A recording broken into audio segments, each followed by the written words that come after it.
Olá, senhores e senhoras que nos prestigiam. Esse é mais um Entrevistas especial aqui nos estúdios do Diário do Litoral. Senhora, onde quer que esteja neste planeta Terra, bom dia, boa tarde, boa noite. Estamos aqui hoje com o Adaedson Costa, que é secretário-geral da Federação Nacional dos Petroleiros. E o Adaedson tem uma história bacana aí de proteção dos direitos trabalhistas, dos petroleiros e, acima de tudo, de defesa de um grande patrimônio de todos os brasileiros, que é a Petrobras. Desde lá, quem não conhece Getúlio Vargas, outro dia a gente estava discutindo aqui na redação, viu, Adaedson? Quem foi Getúlio Vargas? Getúlio Vargas foi só o homem que criou a Petrobras, uma das maiores empresas de energia do mundo.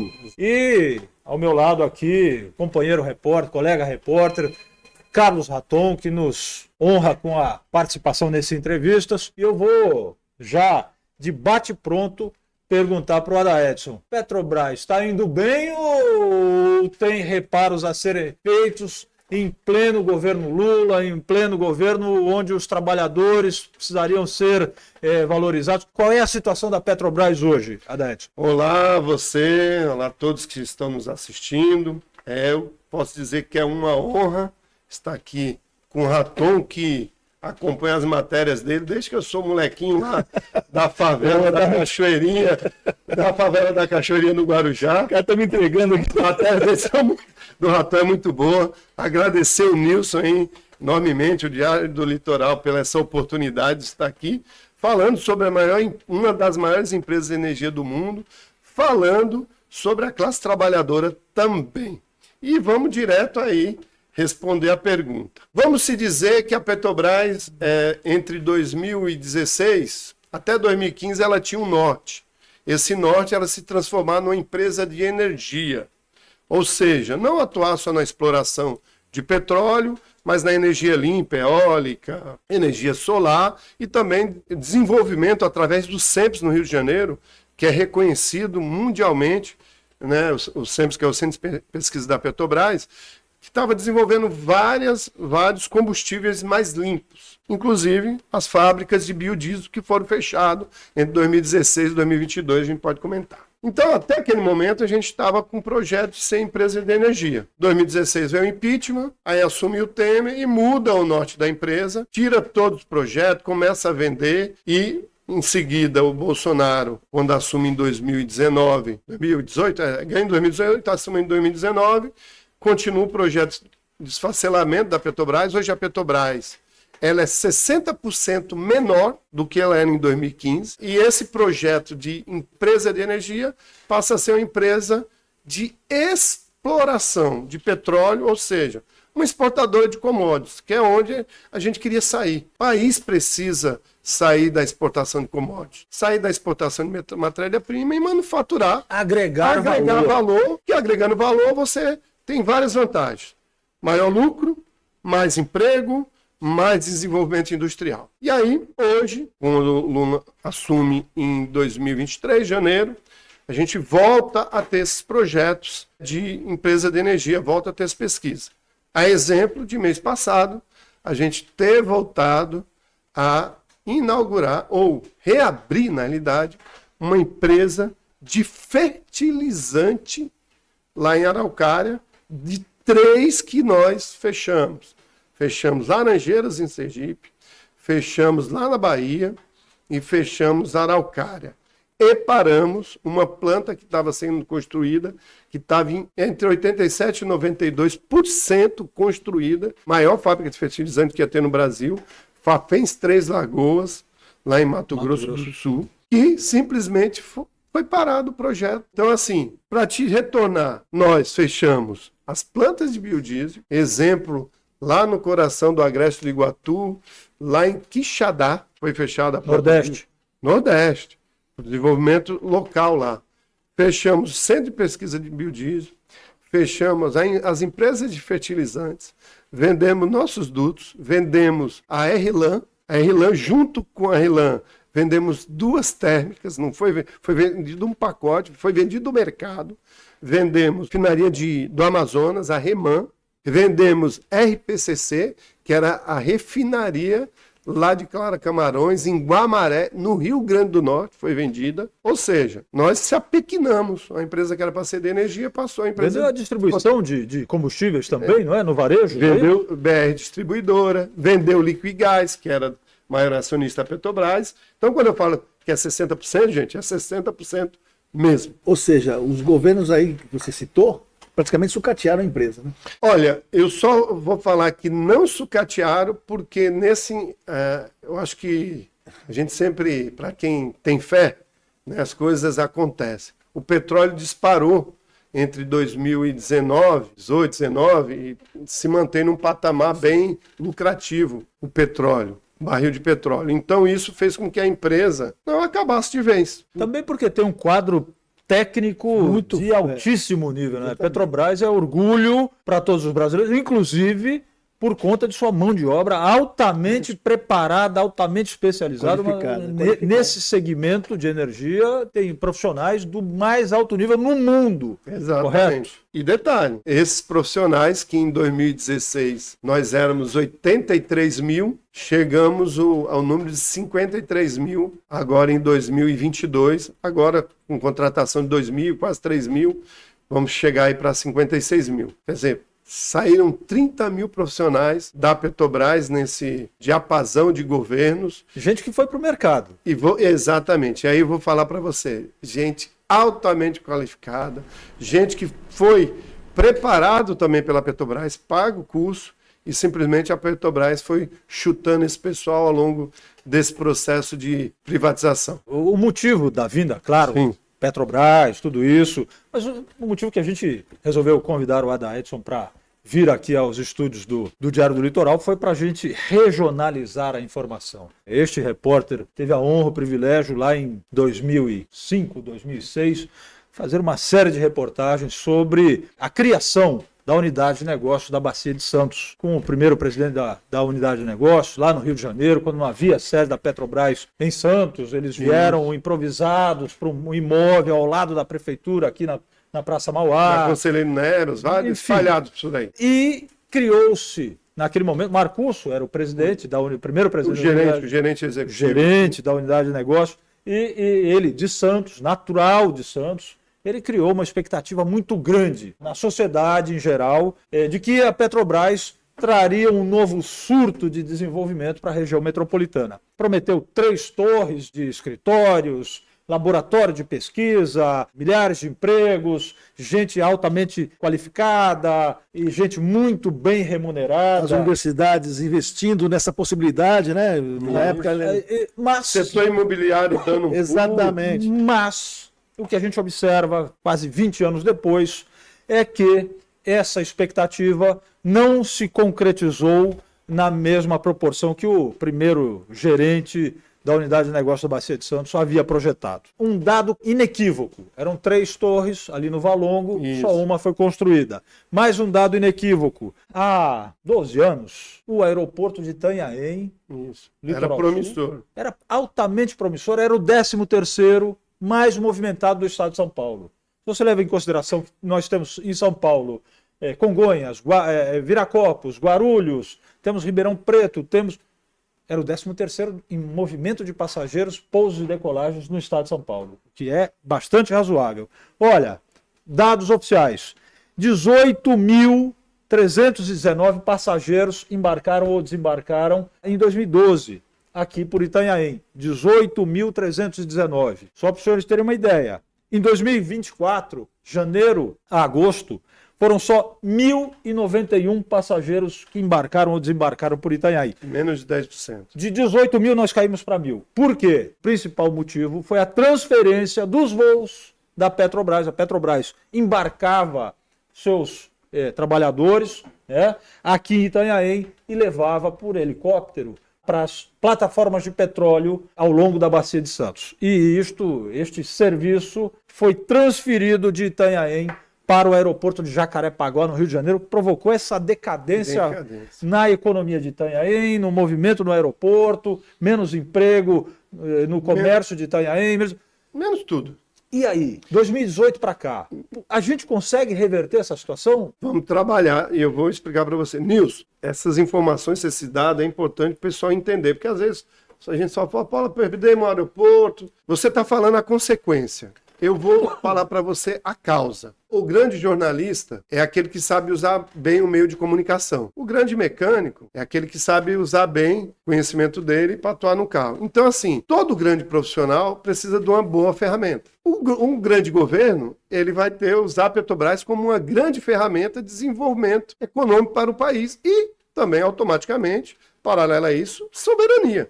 Porque desenvolvimento econômico e soberania são intrinsecamente ligados. E aí que está o grande problema. Tudo isso passou de uma promessa a efeitos pífios, porque em 2016 tivemos um impeachment da Dilma, e aqui eu não vou discutir quem é a favor, quem é contra, a questão é o fato agora. Nós tínhamos uma Petrobras que tinha uma lei que tinha no mínimo 25% de conteúdo local, era uma Petrobras descentralizada e também a Petrobras tinha participação mínima de 30% no pré-sal, em qualquer que fosse investimento. Da cada 10 litros de petróleo retirados do pré-sal, 30% eram da Petrobras. Tinha que ser da Petrobras. Em parceria, não que ela ia ter o lucro sozinha, mas ela ia estar ali na exploração com qualquer outra empresa de qualquer outro país, porque não existe monopólio no Brasil. E tem um motivo para isso. Esse 30% mínimo, quando você vai explorar, se você concede a área, como a ANP, né, com a Shell explorar, ela pode explorar, falar que tirou 10 mil barris de petróleo e tirar 30 mil. Então essas parcerias também eram para ter um controle, poder de fiscalização. E isso tudo foi tirado. E isso foi tirado logo depois do impeachment da Dilma. Eu estava no Congresso, eu e vários companheiros, o que nós denominamos de brigada petroleira, sempre estava lá entre 20 petroleiros, denunciando esse abuso contra a população, que tinha todo esse anseio desse projeto de desenvolvimento do país.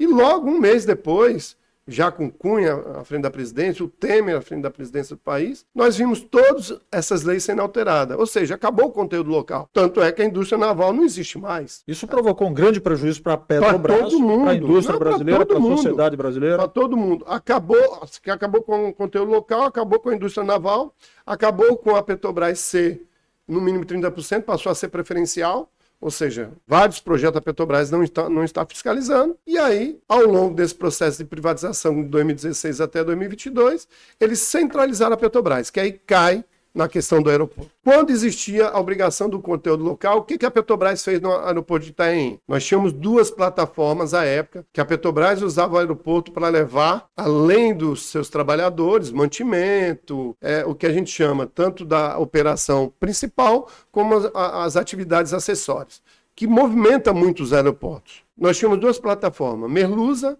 e Mexilhão. Mas nós tínhamos no projeto a vinda de mais 9 plataformas. Ou seja, se na época que você está falando aí, 2012, tinha... Com duas plataformas, tinha 18 mil essa movimentação de 18 mil embarques com duas plataformas. Isso aí, no mínimo, você vai quadruplicar ou por 5 vezes. E tem um detalhe. Teríamos perto de 100 mil embarques. E desembarques, facilmente, que é o que acontece em Jacarepaguá. Aí a Petrobras investe 14 milhões. 14 milhões, que é a questão do conteúdo local, transforma aquele aeroporto inviável, podia ser um aeroporto da região metropolitana da Baixada Santista, facilitaria a vida, os negócios, o desenvolvimento econômico daqui muito, haja visto os projetos, tinha esse projeto 3 torres, que era conteúdo local também, só produziram um. Por quê? Depois do impeachment, o que aconteceu foi justamente isso. Vou focar um pouquinho até aí e jogo para Santos, que até o Alexandre Barbosa até hoje nos odeia, porque ele era prefeito, por causa das mobilizações que nós fizemos em frente da prefeitura. Mas, é o caos, o case, depois eu conto. Mas o aeroporto, o que aconteceu? Em 2014, no governo Alckmin, eles põem para a reguladora do Estado privatizar o aeroporto de Itanhaém. Veja, o aeroporto de Itanhaém é privatizado em 2017. Já próximo da Petrobras, já tem essas plataformas do pré-sal, ou seja, aumentar a atividade lá. A Petrobras tinha gastado 18 milhões lá. A empresa que é Voa e SP, que ganha a licitação através de uma mediação do sobrinho do Alckmin, isso foi denunciado. Governador-geral do Alckmin. Governador-geral do Alckmin. A gente denunciou isso. Vocês ajudaram muito nessas denúncias. E a empresa que ganha fala assim, olha, agora nós vamos investir 10 milhões. Veja, a Petrobras tinha investido 14 milhões em 2012, a empresa que ganha em 2017 fala que vai investir 10 milhões, 4 milhões a menos. Aí em 2018, começo de 2018, a Voe SP demite Bombeiro Civil, demite toda a estrutura ali de segurança, quer triplicar o preço para a Petrobras, ou seja, tivemos esse problema que a Petrobras saiu de lá. Essa é a alegação da Petrobras, mas até hoje eu tenho dúvida, que a Petrobras nunca demonstrou para nós esses valores. Ela sempre falou que economicamente seria viável ir para Jacarepaguá. E aí, só para vocês entenderem hoje, nossos trabalhadores saem de Santos, São Vicente, Guarujá, Mongaguá e Itaém, para ir para Congonhas, para pegar um voo até Jacarepaguá, para de lá embarcar para as plataformas. E agora não são mais 2, são 9. Sendo que agora a Merluza está desativada, porém ainda tem voos lá para o pessoal que mantém ali a plataforma segura, vamos se dizer. Então, assim, é o escalável. E para finalizar a questão dos prédios aqui, esse prédio aí ainda está no Valongo. No Valongo. Torre da Petrobras no Valongo. Que cabe ali 4 mil, até 7 mil pessoas, mas 4 mil era o volume que a gente tinha aí em 2018. Sai o aeroporto da Itaém, a gente faz uma briga, consegue garantir até na justiça os direitos, porque a Petrobras não queria pagar os translados desses trabalhadores até Jacarepaguá, conseguimos na justiça. 2020, já no governo Bolsonaro, eles querem desativar esse prédio. Que aí entra a questão do Paulo Alexandre Barbosa. Nós fizemos um trabalho através de um instituto de pesquisa, o IBEPS, que é Instituto Brasileiro de Estudos Sociais e Políticos, para eles fazerem um levantamento do impacto econômico para a região se esse prédio, com 4 mil trabalhadores, fosse desativados. Isso eu estou falando antes da pandemia, tá, gente? A pandemia foi lá meados de abril de 2020, esse processo começa em 2019, mas no começo de 2020 a gente começa a distribuir esse estudo para todos os comerciantes aqui da região que seriam impactadas, os hotéis, postos de gasolina, os comércios que vendem o almoço, a barbearia, os bares, etc. Conseguimos um apoio, inclusive apoio de patronal, o Sindicato dos Postos de Combustíveis aqui da Baixada Santista. Esqueci o nome do companheiro lá. Vocês evitaram que essa torre da Petrobras fosse integralmente desativada em Santos, é isso? Sem nenhuma ajuda do prefeito. Tivemos que recorrer a São Paulo. Então, prefeito Paulo Alexandre Barbosa. Sem nenhuma ajuda. Então, todas as reuniões tentando marcar com ele, ele nunca nos atendeu. E quando nós começamos a mobilizar lá na frente da prefeitura, a sociedade, para esse problema, que ele poderia intervir. Gente, querem ter uma Petrobras desenvolvendo a sua região, façam igual ao Rio de Janeiro. O Rio de Janeiro funciona assim, Nilson e Raton. A Petrobras fala que aquele prédio alugado, ela vai transferir os trabalhadores para o prédio próprio. Começa aí deputado, vereadores, governador falar com a Petrobras, porque isso pode trazer prejuízo econômico para a região. Aqui, desmobiliza a Petrobras, não tem um deputado que fala, pô, isso traz prejuízo. Então, é aquilo que eu falei inicialmente, saber usar a ferramenta. Isso foi 2018, né? 2020 ele desmobilizou. Você, sem querer, tocou num ponto que exatamente esse ponto que eu gosto, né? De brigar. A falta de mobilização e despreparo dos deputados aqui da região. Falta de representatividade política total, da região, né? Deve ter algum interesse por trás disso. Porque, assim, você estava falando agora da estrutura que tinha em Itanhaém, do aeroporto de Itanhaém. Que hoje e ficavam agora jogando toda essa expectativa no aeroporto de Guarujá. Entende-se como? Eu não consigo entender. O que ele falou aqui é muito forte, né? Olha quanto poder. Já estava tudo pronto lá, investimentos feitos pela Petrobras. Aquele aeroporto serviria uma pista com o mesmo tamanho da pista do Santos Dumont no Rio de Janeiro. Exatamente. E aí se canaliza tudo para o Guarujá. Hoje em dia, você não vê no debate político daqui da região, nem dos ex-prefeitos, nem dos que estão atuais, e nem dos que podem vir a ser, esse debate em relação à Petrobras. Por que acontece isso? Assim, vocês que estão mais tempo, né, nessa toada, nesse assunto, porque é uma coisa muito intrigante isso. Por que vocês não se preocupam com isso? Não está no debate, não se fala isso.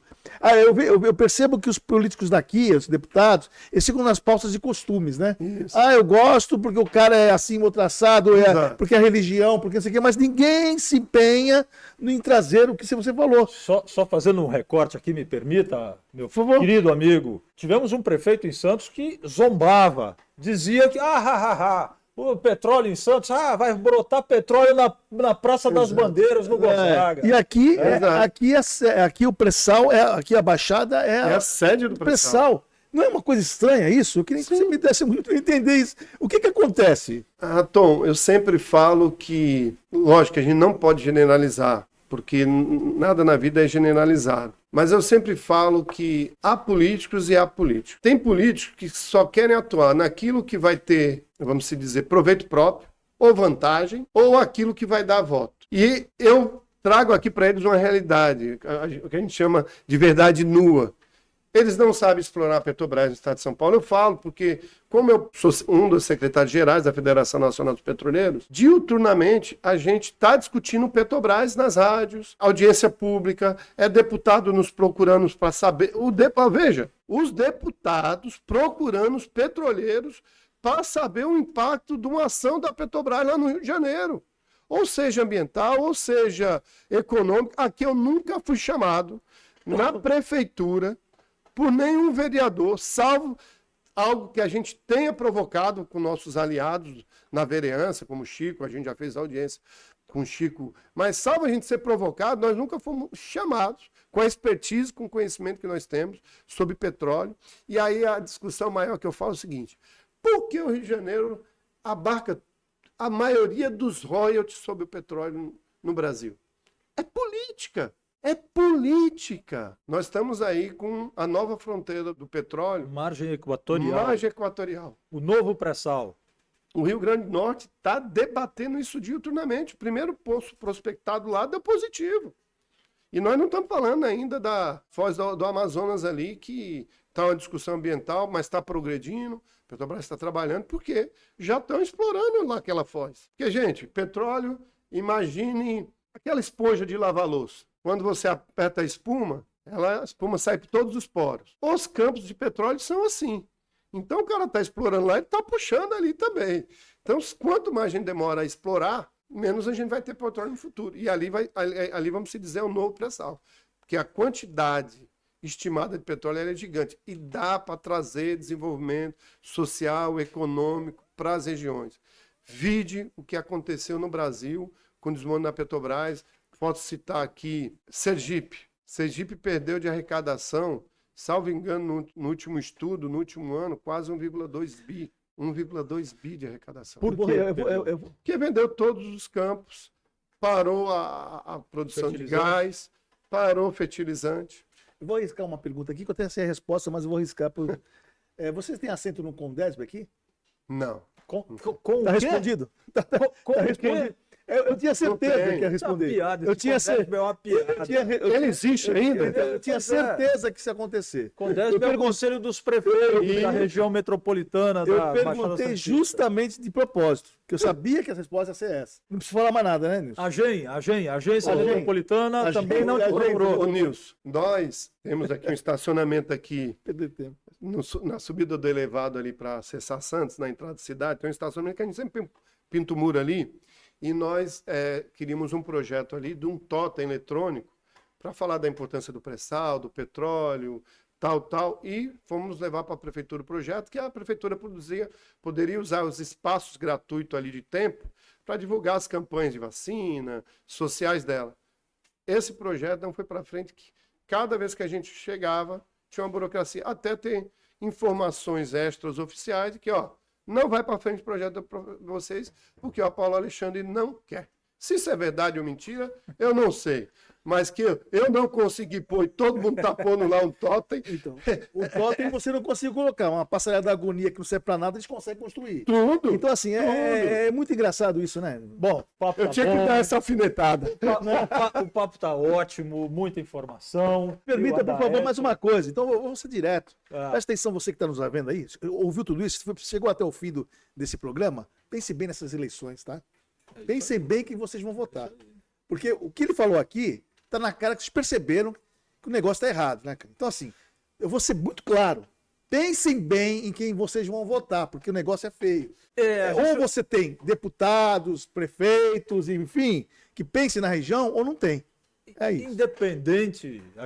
Independente de sintonias partidárias, eu sou de direita, esse cara é do PT. Cara, não entra nessa discussão. O que a gente está discutindo aqui é informação, Exato. é emprego, Exato. é renda, é desenvolvimento social e econômico da região metropolitana da Baixada Santista. Exato. Me interessa se é PT, se é PSOL, se é... Não me interessa. O que eu quero é emprego de qualidade, remuneração, Qualidade de vida, desenvolvimento econômico e social para a região metropolitana. Foi por isso que a gente trouxe o Ada Edson Costa aqui. Repetindo, ele é o secretário-geral da Federação Nacional dos Petroleiros. E diretor do Siniped Litoral Paulista. E a gente, só para considerações finais, que a gente tem que dar a conclusão. Por favor. Para você que está nos assistindo, talvez isso tudo passe desapercebido. Eu saio para trabalhar cedo, volto à noite. O que vocês estão falando? Nós estamos falando, gente, de qualidade de vida, dignidade. Porque, veja, tudo isso que a gente falou impactou na sua vida e você não percebeu. Você teve menos oportunidade de emprego. Se não tem emprego, tem menos formação da indústria, menos possibilidade de você se qualificar melhor. E detalhe, a nossa luta aqui, Nilson e Raton, é que a gente quer ver o trabalhador da indústria, o trabalhador do comércio, morando na área central de Santos. Eu não quero esse trabalhador morando em Palafita, não que isso seja indigno, mas que isso não é qualidade de vida para filho. Eu sou morador de favela, fui morador de favela, desculpa. Hoje posso dar uma qualidade melhor para o meu filho, mas tenho vários amigos lá que continuam na mesma região, que o esgoto vai lá para o mangue. Quer dizer, o que nós queremos é qualidade de vida. E quando a gente fala nesses projetos, todos foram deixados para lá, foi menos emprego. Só para me fechar e agradecer muito vocês. Em 2016, a média de salário no polo industrial de Cubatão, puxado pela Petrobras, era R$ 3.500.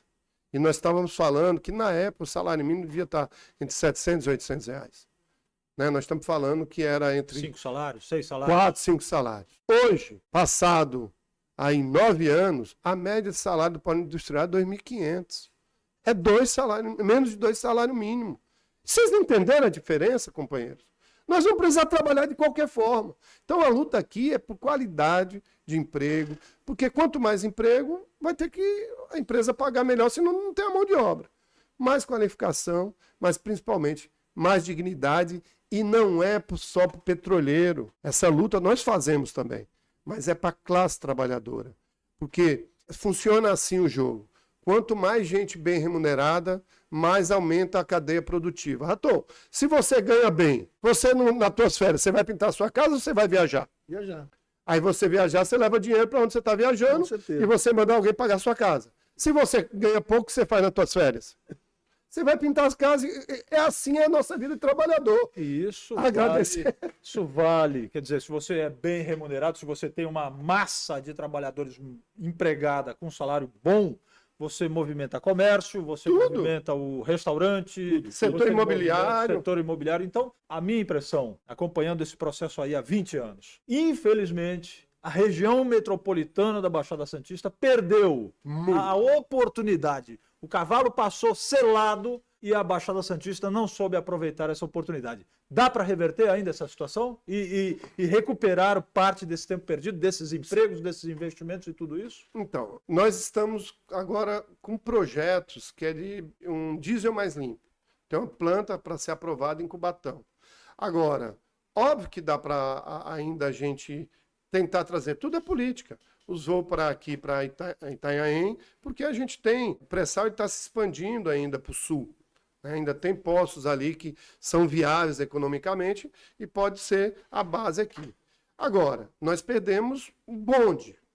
Não significa que a gente não pode pegar o último vagão e aproveitar ainda os louros disso, mas perdemos o bonde de certa forma. Eu falo enquanto Santos.